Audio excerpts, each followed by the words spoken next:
and sit down.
Luke Henry, after kicking Monarch's ass to the depths of space, is back on Earth, and now he's looking to save the world from the Fourth World Foundation. Sure, he had help from Penumbra before, but she's not helping him this time. He's got to face it on his own. Look at these four people. He's coming for a villain known as Adonis. He'll do it. You'll be there. Back it now. First Man 2, Learning Curve.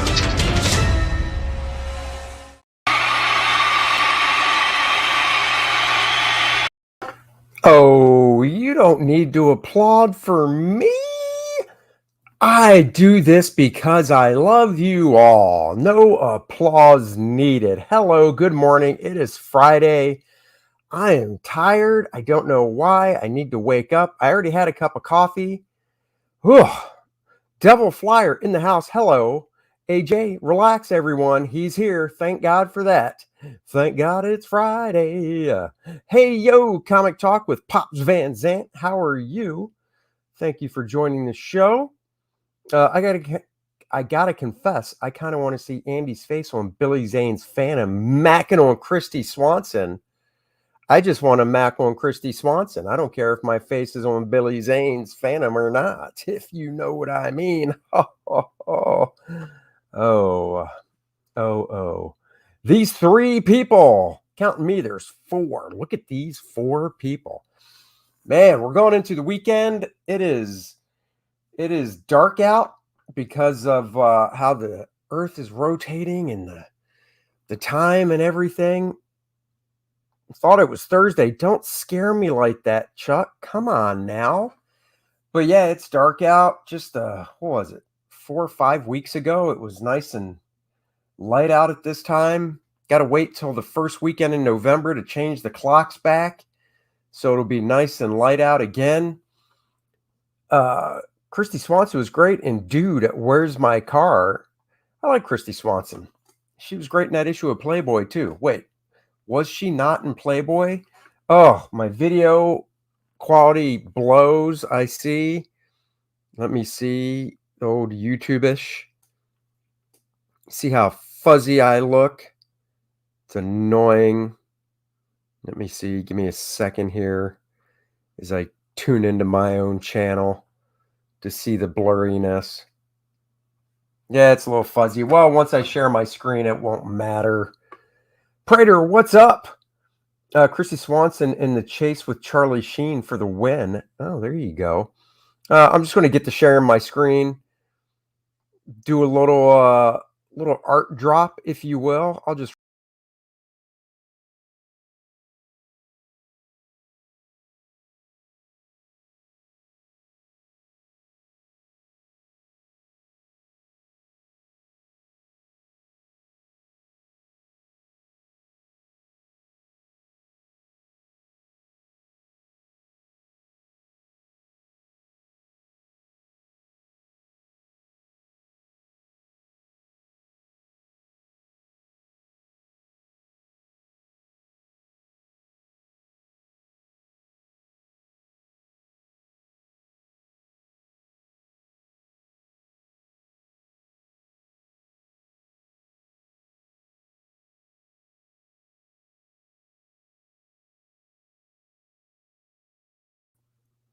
How about now?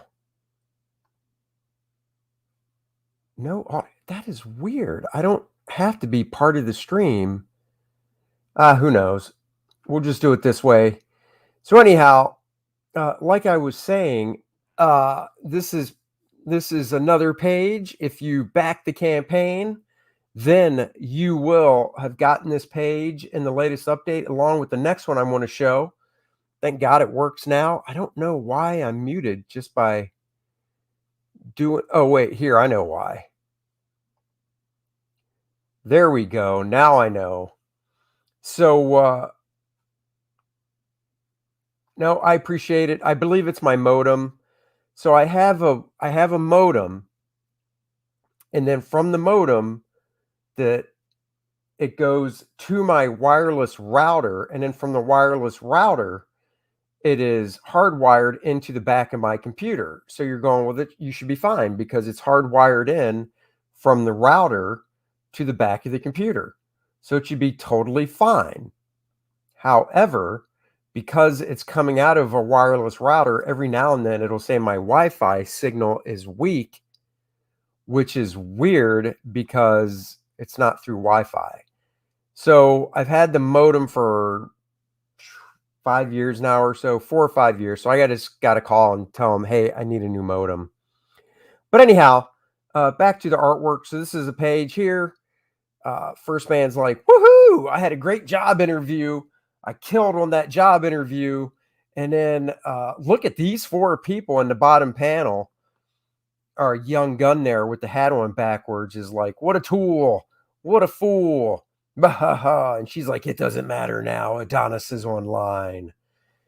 And Ben Rochester, the only one that seems to care about Luke, is looking up with a look of concern.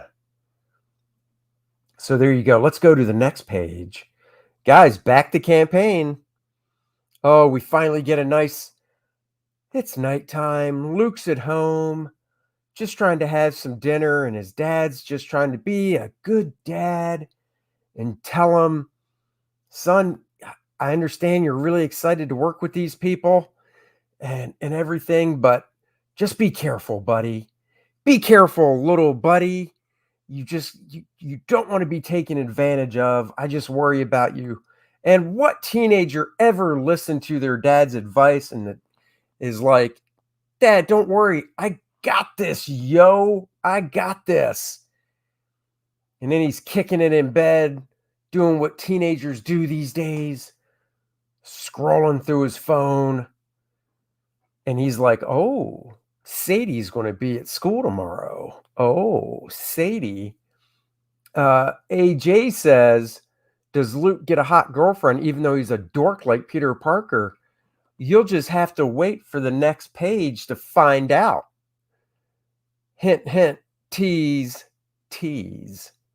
You will have to wait for the next page to find out, is all I'm going to say. The page is drawn, it's scanned and everything, but until I do an update for the backers, even though most of you guys are backers, not showing it just yet. What did teenagers do in the privacy of their bedroom, Andy? Well, I wasn't scrolling on a phone because I didn't have one. Back when I was a teenager, I had to use the phone in the kitchen that had a very long cord. I was looking through funny books when I was in my bedroom. But look at this guy. He's got good taste. You're like, what do you mean by that? Look at one of the, Luke likes comic books. Oh, look at that comic he reads. Looks like Luke went out and bought the Ultra Bart Sears variant cover edition of the book right there. So Luke's got good taste. Funny books and Sears catalogs. Oh, that's true. Can't go wrong with either one of those. Oh, the Sears catalogs. But on a serious note, I really did like the way this page turned out.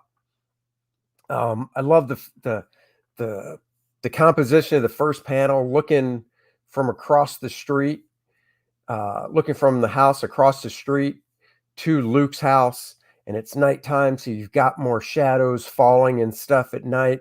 And then we cut inside the house, and if you're walking around, you said the F word, funny book. I did.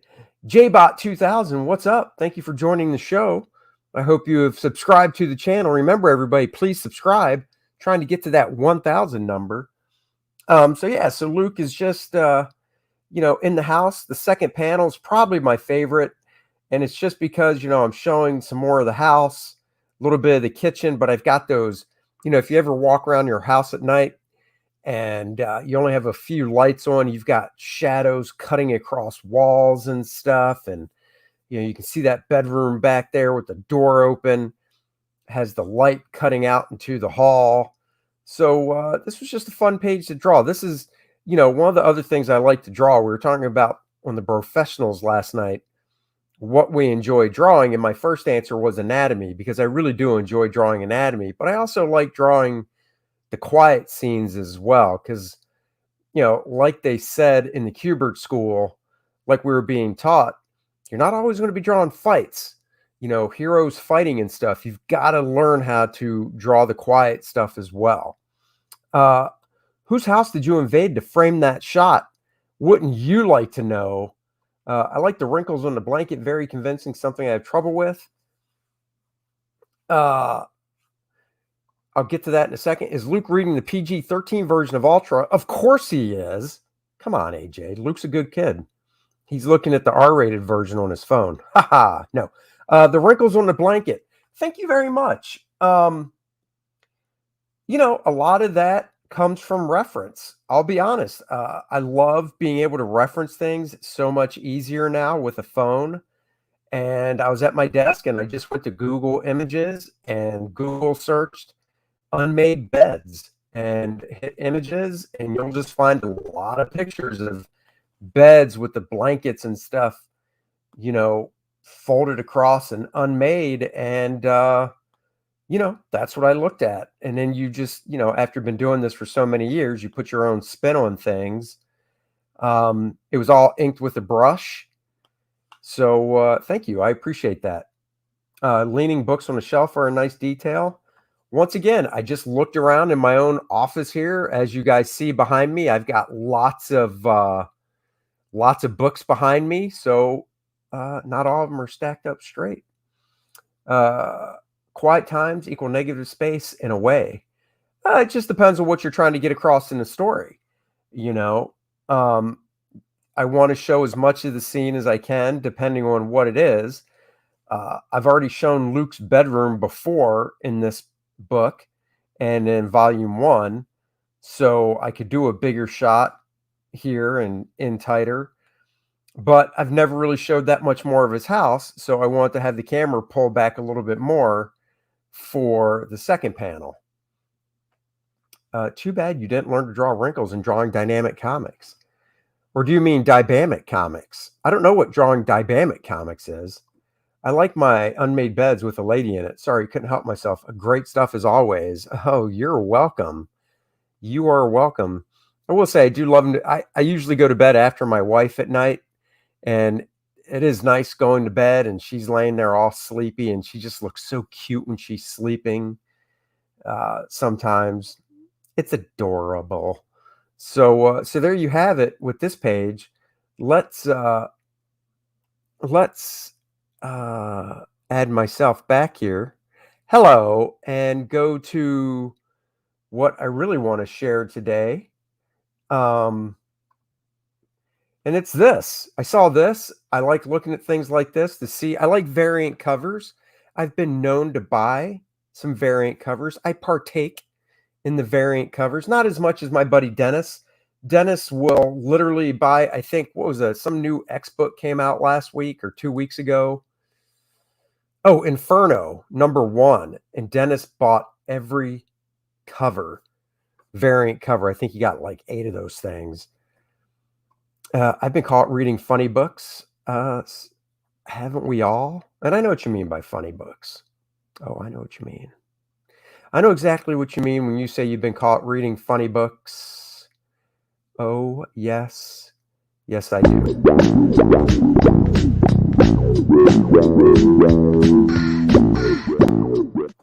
Hello, you've been caught reading funny books. There's cartoons in those books, so they are funny. Anyhow, let's look at some of these. Marvel artists pay tribute to classic covers in variant collection. A host of modern day artists put their spin on classic Marvel covers in a collection of homage variant covers to Spider-Man, Hulk, Venom, and more. Ooh, piqued my interest. Some of the most iconic covers in Marvel Comics histories are being homaged in a new variant cover collection by modern day artists. Artists include David Yardin, Will Sliney, Mike McCone, Kreese Lee, that is a name I'm unfamiliar with, Philip Tan, David Nakayama, Pete Woods, Ken Lashley, Stephen Mooney, and Marvel Stormbreaker Peach Momoko are the illustrators paying tribute to the on homage variant covers for variant covers. January 2022 will see the release of these variant features heroes such as Spider-Man, Thor, Wolverine, and Hulk's first appearance. Well, let's check some of these out and get some input. What? No Andy Smith? Andy Smith is working on First Man, Volume 2, Learning Curve. I'm working on this, yo. You know this.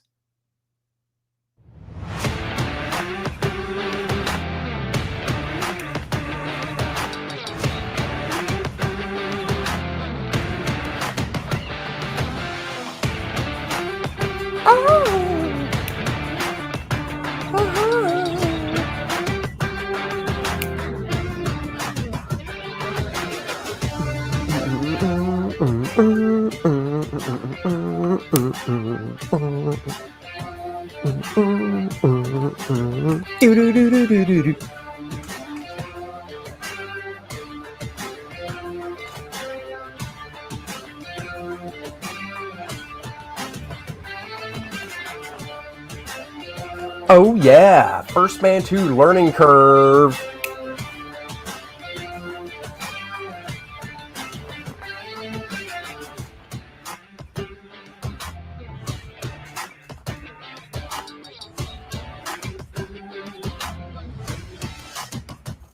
Yes, back. First Man 2 Learning Curve now.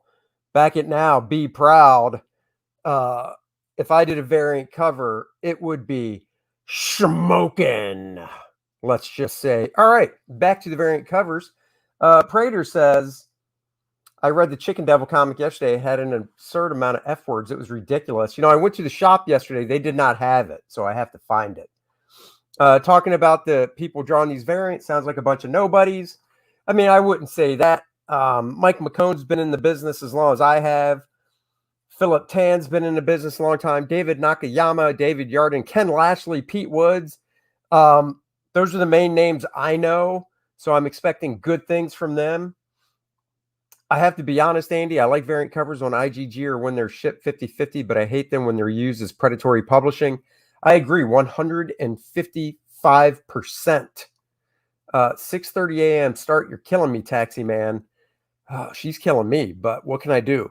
But no, I agree. If it's a 50-50 split, then I've got no problem with variant covers. But because then the store offers them all for the same price, and I think that's cool. But when you get to the point of going, oh, that's a great variant. Oh, 1 in 25. Oh, it's not cover price. It's like $50 or something. Yeah, that's annoying. That is that's totally annoying. Any ex-Kubert people? I want to say David Nakayama went to the Kubert school. I believe he's the only one. Let me do a quick search. I'm pretty sure he went to the Kubert school.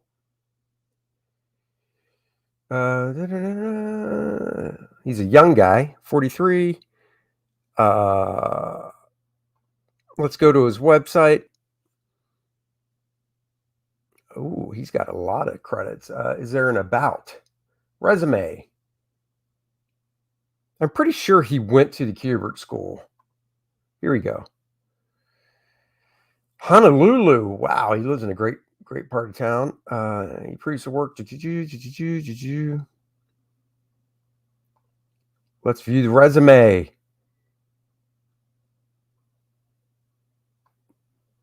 See, you guys get me all going here. Is there education? Yes. He went to the Kubert School from 2001 to 2003. So, yes, we have an ex-QB here 17 years ago. So, do some math quickly in my head. I'm no good at doing math quickly in my head, but I'm going to keep that up because his stuff looks good. So, all right, let's go. Also, it disgusts me when Marvel publishes variant covers that were originally drawn as a card art. Yeah, I mean, they did that with Jim Lee's trading cards a while back, but God, I'm a big Jim Lee fan. I miss Mike McComb, but I'm old school looking for guys like Art Adams. Oh, yeah, no, that's not happening. Jack Kirby, Steve Ditko, Herb Trent, Mike Turner, John Buscema covers feel morbid and disgusting. It depends. I mean, I don't mind seeing an old piece of Kirby, Ditko. I don't mind seeing old art. I do think they're reusing a ton of Mike Turner art. That does seem a little weird to me. I know they're all passed away, but I don't know. There's something weird about using stuff Mike did that was never meant for covers and making them covers, whereas using some of these other guys you mentioned, Kirby, Ditko, Trimp, John Buscema, etc., if they're reprinting their covers or some of their classic art, I think that's cool. Oh, are they? Oh, yeah, DC is, because they're printing variant covers on heavier stock board, and they're charging just $1 more for them. Yeah, I don't buy those. I would think the states are being compensated, but I do not know for sure, but I would think they are. Anyhow, let's look at some of these. First one up, Amazing Spider-Man 85 homage variant by Peach Momoko. This is not my cup of tea. I will say her artwork is not my cup of tea. Do I think it's bad? No. When I used to read, I used to sit at the morning table with my dad, and my dad would be reading the main sports or news sections of the newspaper, and he'd always kick over to me the comic strip section of the newspaper. And just like comic strips, there were comic strips I enjoyed because of the writing and the art, and there were comic strips I didn't enjoy at all because of the art or the writing. But let's just talk about the art. It wasn't that the art was bad. I just didn't like it. Not every artist is going to appeal to every person. But with that being said, I think as a business, you want to appeal to the largest amount of people as you can. And I think this person's art, I think Peach's art has a fan base over here, but I don't know how wide the fan base is. And I don't know if they're going to get a lot of hits for this cover. If it's a variant, I think this one might sit there and not sell as well because you're putting it out there for a smaller fan base. Think Peach will be remembered? I mean, I'm sure where she's from, she has a large fan base, but just not here. Let's Google search her real quick.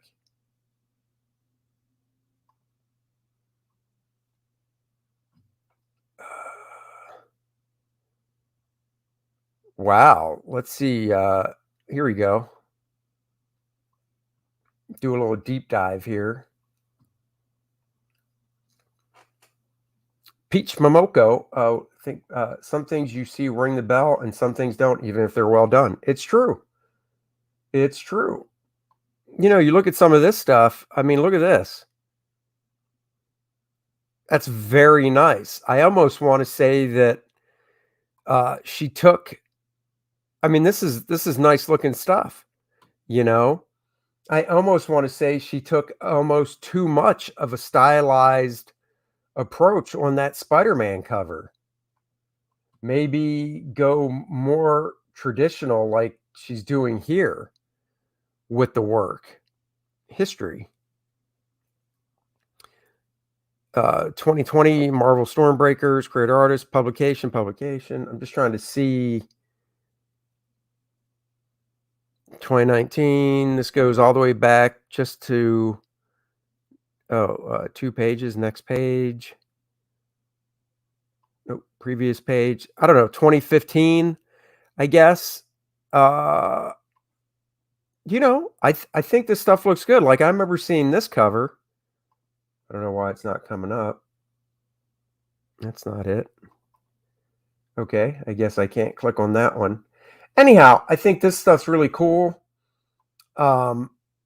If I hired her for that Spider-Man cover, I'm sure Marvel saw a sketch and stuff, but this is just a little too stylized for my taste.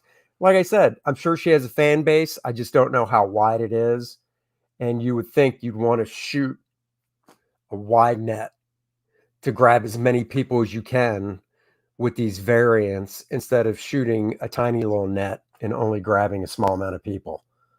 So, also giving an artist an Eisner for cover work when they've never drawn sequential page of art just proves the Eisners. Well, I mean, but AJ, look at it like this: giving an artist an Eisner for cover work. It's not for interior work. The Eisner is just for covers. There's lots of just cover artists out there.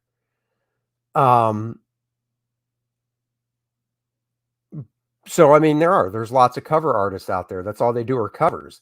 Now, giving an artist an award for interior work when they've only done a couple covers, well, that doesn't make sense, obviously. But giving an artist an award for cover work when they're mainly a cover artist, I don't mind. Anyhow, moving on. David Yardin did Venom #4 homage. We all know this is from Spider-Man 300.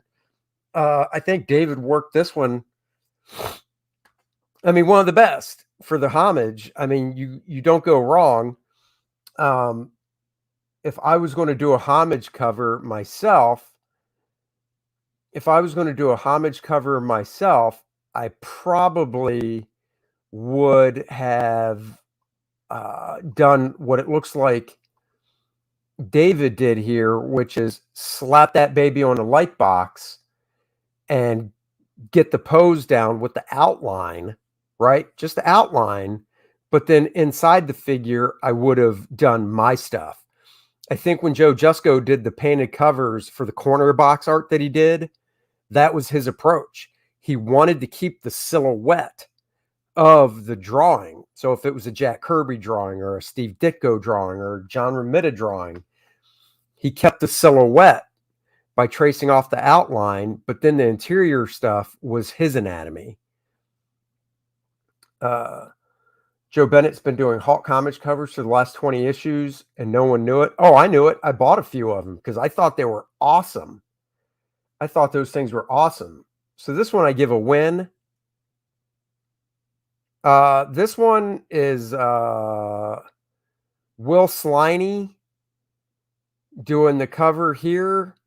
Yeah, I gotta say it's really stylized, but I gotta go with not a win on this, and it's not so much about the style. I don't mind the style. I wish the editor would have stepped in on a couple things here. The biggest issue I have with this is where's the Hulk's back leg?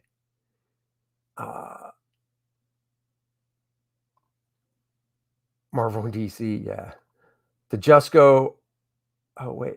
I love the Jusko corner boxes. So do I. I wish I could have afforded one. I collected the Joes. Yep. I agree. I think Hulk is too small compared to Wolverine. Saint Ravage, hello. I think the Hulk is too small compared to Wolverine. There's a really bad tangent right here with Wolverine's leg. And this is really stylized, but Wolverine's leg popping out this way tangents with the Hulk's hand and where his thumb is. So that's a bad tangent. These are all things the editor could have caught in the sketch stage. If I was the editor and if I got this sketch, I would have circled this area right here and been like, that's a bad tangent. Move the arm up some so we can see the whole fist. And then the biggest thing is, where is the Hulk's other leg? I mean, besides the fact his butt drops really far down, I don't understand what's going on here. Where's his back leg? If you continue this line right here, the Hawk's body down, swooping back, you'd see some of his leg here, and then the backside of his back leg would be back here. I don't know where the Hawk's other leg is. He literally has one leg. Yes, Wolverine's head is big. You know, if you're drawing Wolverine and you're doing him at the 5'4", 5'5" stature or height, I can almost get with that head being that size, but I would have made him thicker in the body.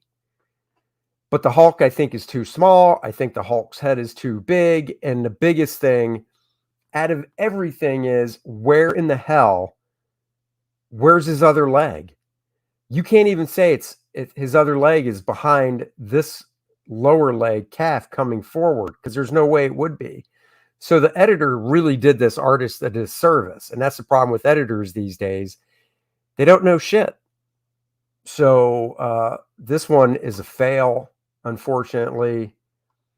Hawk is as useful as a one-legged man in an ass-kicking contest. It's true.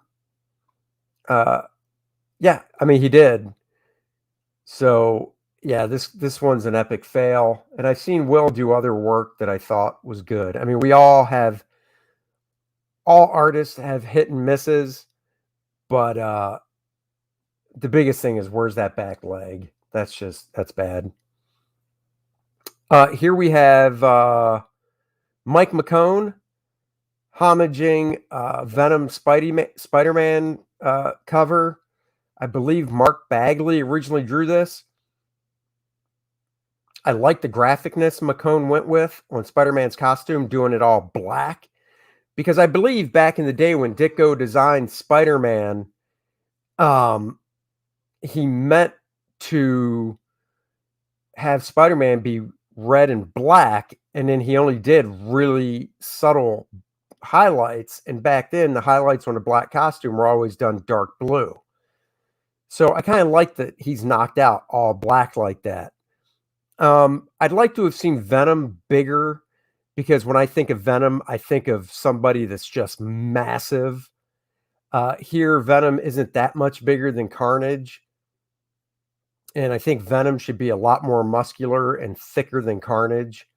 But overall, I like this. I think this cover looks great. Nice dynamics to it coming in on Spider-Man. So this cover is a win. Chris Lees. I've never heard of this guy before. Hawk needed a thinker head. That's true. Yep, exactly. Yep, I love Mike's work as well. From being immortal to only having one leg, how the Hulk has fallen. I know. I have not seen Bond yet. I will see it. So anyhow, this is recreating a famous, I believe, Jack Kirby cover. Swinging the Hammer. This turned out well. You got the stone people or whatever. I thought they were a different color. Maybe they were green on their original cover. Are most of these covers just lightboxing the originals and doing finishes? Yeah, that's what I thought. I thought they should be yellow as well. I mean, like I said, if I was doing a cover like this, I might take the Joe Jusko approach. I might. I don't know. Because I've done homage covers myself. And when I do a homage cover, I usually just look at the cover and try to get all the aspects of it in the same place. And what I mean is, I might trace off the large elements on the cover, but once I get the large elements traced off, so everything is in their proper place, at that point, I just start doing my own drawing over top, because I just wanted to go with getting the elements in their proper place. I don't mind this one, though. This is by an artist I've never heard of before. Yes, Planet Hawk, yellow-orange. But what did they look like when they first appeared? Because if they're really homaging a cover, I would go with the colors they were on that cover. So if they were green on that cover. Anyhow, I don't mind this one. I think this one's kind of cool. You know, Captain America Iron Man 3 homage by Philip Tan. Philip's another artist whose work is was Jim Lee-esque, and now he's kind of evolved into his own. I tell you, one of the things that caught my eye on this cover right out of the gate was the coloring mistake. Oh, they were not green. Okay, so they were yellow. Well, then, yeah, I don't know why they did that. That's what you should do at any thing you should lightbox should be the cover treatment. Yes.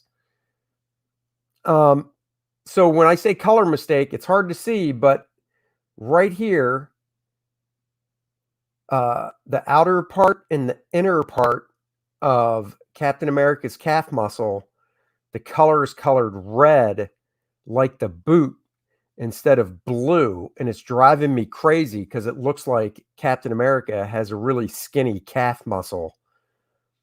And if I was Philip Tan, I would try to get this corrected so this is colored blue properly so his calf doesn't look so skinny. You can tell he's stuck with Jack Kirby's pose here for the Black Panther. It looks like he tried to stick with most of Jack Kirby's poses. I like this one though. I like Philip's style. Yeah, I mean this one came out pretty cool. So, and then we have David Nakayama doing the Incredible Hulk one. Once again, sticking with some of the placement. I like the big old Hulk back here. Mean green. I like the treatment of the greens of the Hulk figure in the background being very similar. I like the army guy and General Ross and Betty being done in a yellow here, more of a graphic. And then the guards behind them are white and a silhouette. I think that's cool. I like this. I like the deep shadow that he did on the Hulk as well. I think that looks very cool. So I like this one. This is a good one. This is a good one. This is a very good cover. It is good. I like this cover. I don't know who I'm trying to talk like now, but I do like this cover. This is the best one so far. I kind of agree. I like that, but it's too similar to the Keown homage, that cover. I mean, if I was doing this cover, I would try and stick to the poses that Kirby did, but do it in my own drawing. These are sad to me, nothing special for ripoffs. I mean, they're homage covers. That's what they're supposed to be. I mean, you can call it a ripoff, you can call it a tribute, you can call it a homage, but they're doing these homage covers. So, like I said, it doesn't really bother me. Incredible Hulk #1. It's on sale, $126. Oh, no. Death of Dr. Wait. Oh, this is Hulk #3. Because I thought the first Hulk book came out in November, which I will get because Ryan Otley, and I do like Ryan Otley's work. So I will be getting that. Let's see. Death of Dr. Strange. Stephen Mooney. Let's see. I guess this is supposed to... I'm not sure which cover this one's homaging, to be honest with you. Is it supposed to be the Fantastic Four one that Spider-Man was? I'm not sure.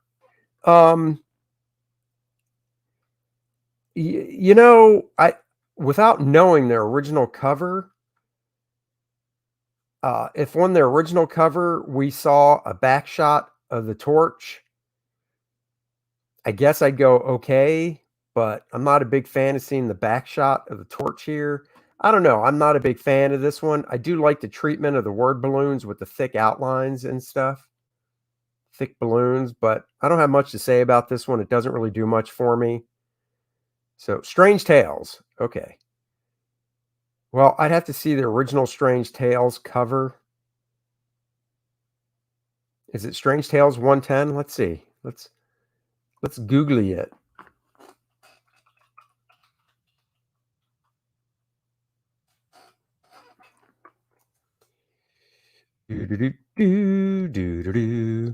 Yep. So this is it. Yeah. Okay. So he basically did it straight up. So yeah, it's a back shot of the torch. Yeah. So I mean, I take it back. He did what was on the cover. If I was going to say anything, I'd like to know why the Human Torch's feet, you can see toes, because that would mean that when he flames off, he's naked. He's not supposed to be naked.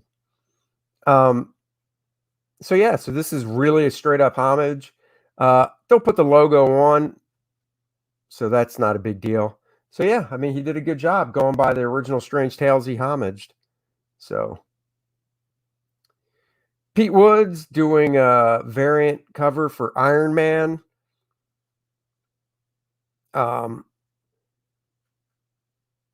Yeah, I mean, once again, this is based off that classic John Romita Jr. Bob Layton cover of him getting his armor on, and then boom, here we go. I see what he's doing with the red lighting. You know, Tony Stark out here is under red lighting, whereas the armor back here is under kind of a green lighting, complementary colors. But it kind of throws me off when we cut back to him being in the color here. So, well, yeah, Don Heck did do it first. You're right. You're right. Don Heck did do it first. So, give you that. I guess if Marvel was going to do homage cover month, I'd rather them do covers that weren't the most iconic. Yeah, that's true too.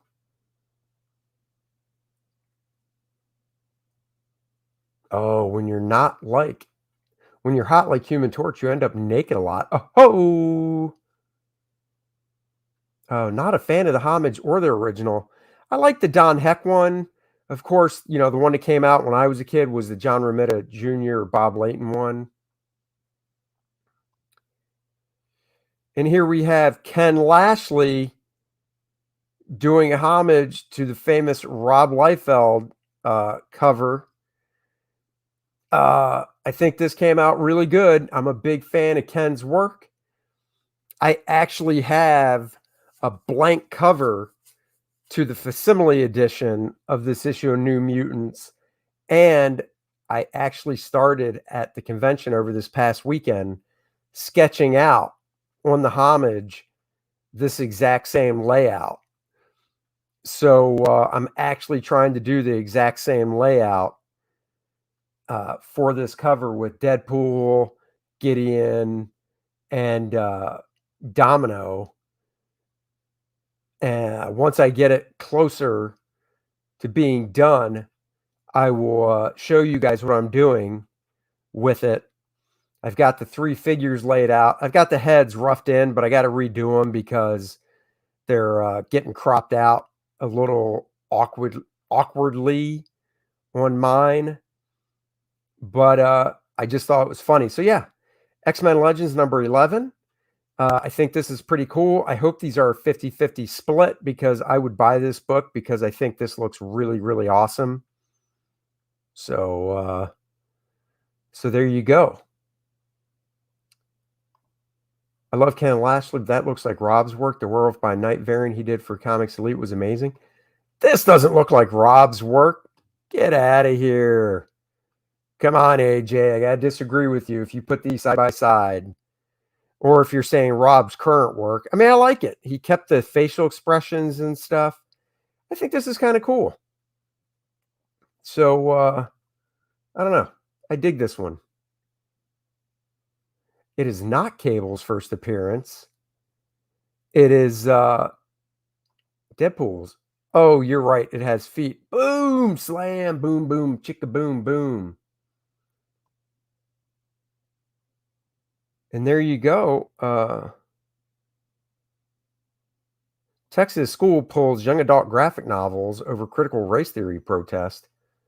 I got a few minutes left. Let's see what they pulled before we go, shall we?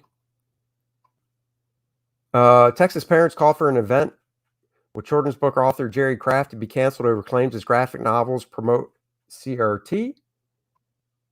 What's up, Stat Zero? A speaking engagement featuring celebrated children's author Jerry Craft was recently canceled in Texas, and his graphic novels were pulled from the school libraries following complaints from a small group of parents. Craft, the author of several graphic novels aimed at middle school age students, was set to speak virtually at a Katy Independent School District event on October 4th. However, the Houston Chronicle reports the event was quietly canceled after 400 parents accused Craft of promoting CRT in his work.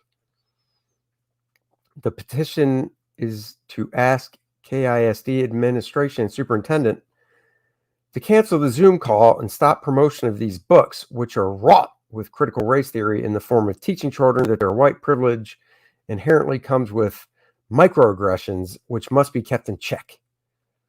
I hate the word microaggressions. Oh, microaggressions. What a joke. Marvel doesn't focus on good comics work anymore. It wasn't a small group. I mean, 400 parents, that does not seem like a small group to me. 400 is not a small group. The canceling event, the district pulled Craft's book from the school libraries. Pending the outcome of review committee, school day activities associated with the selection under review are temporarily placed on hold. What books? The district also shared in the statement that the library books are routinely reviewed. Several parents spoke out against the decision. These books are amazing, and it's infuriating to see lies, ignorance, and hate prevent our students from experiencing this author. A whopping 444 parents signed a petition for a district to vote 88,000. I mean, 444 out of 88,000 is pretty tiny. I'm not agreeing with it or disagreeing, so I don't know what the books are yet. That's right. Get the FBI on this. These guys are terrorists, obviously.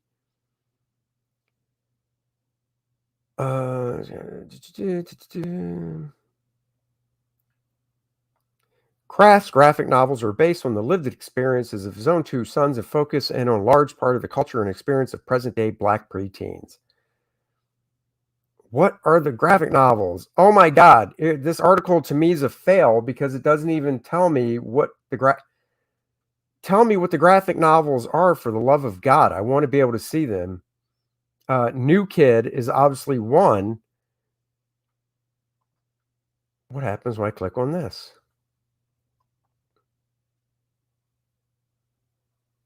Ugh. You got to tell me what they are, guys. I'd like to be able to read a summary about each graphic novel so I know for myself. Let's end by looking at some art that I love. Jorge Jimenez. That's right. Texas is pushing back. Good for them. Would rather read First Man. Who wouldn't? Back First Man 2 now, Learning Curve. If you can't see them, you can't verify the truth. I just want to see them. I want to see them. I like stories that show me the stuff as well, so I can decide. I want to form my own opinion. Let's see. I love Jorge Jimenez's work. All right. Let's click on this bad boy to see the page. I think Jorge is one of the best artists DC has right now. I wish, my big thing with Jorge is I wish he did not work 100% digital, because I'd like to buy a page of his art. Damn it. Jorge's work is great. Look at this. That is hot. That is fantastic. This is so nice. Man, his work is just phenomenal on Batman. Him and Dan Mora's work is just awesome. Awesome, I tell you.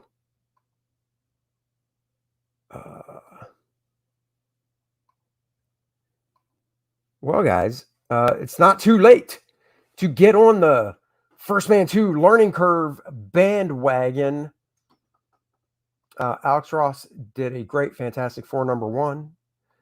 You want to form your own opinion, but they don't want you doing that. You're just supposed to accept and agree. It's true. Jorge's page rate is going to be beyond what DC can afford in the next 3 years. And good for him. He's fantastic. I love his work. I loved when he drew Superman stuff because I'm more Superman than Batman. But his Batman stuff is awesome. Dan Moore's Batman stuff is awesome.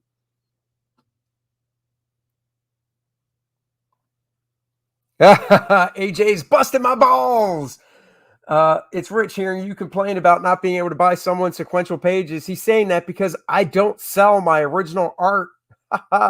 So yes, there are probably people out there going, oh, Andy doesn't work digital and I still can't buy his art. I know.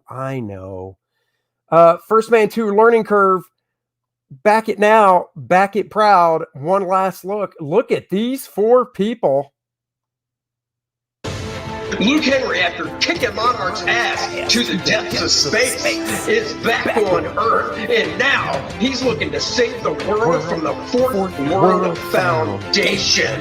Sure, he had help from Penumbra before, but she's not helping him this time. He's got to face it on his own. Look at these four people. He's coming for a villain known as Adonis. He'll do it. You'll be there. Back it now. First Man 2 Learning Curve. Dude, thank you so much, Saint Ravage. Thank you. Thank you all for supporting me. Thank you for supporting First Man. Hit the like button and subscribe. 4 figures, young lady. That is what I want. I had to reback it when Andy dropped the black book on us. And AJ, I love you for it, brother. Thank you so much. I had somebody else do that as well. Guys, thank you so much for believing in me, believing in my project, supporting me and my project, supporting this channel. Seriously, guys, thank you so much. I can't do this without you guys. Like AJ said and someone else, you can get volume 2 and my black book, Art of Andy Smith. There's an add-on for volume 1, so you can get all 3. You can get yourself this sweet, fantastic First Man t-shirt. First Man busting at you on the front with the ever lovely, vivacious Penumbra on the back. So get that as well. I hope everyone, of course, has a fantastic, fantastic weekend. And, you know, I will be back on Monday. So until then, guys, I'm bringing this back. Have a great week.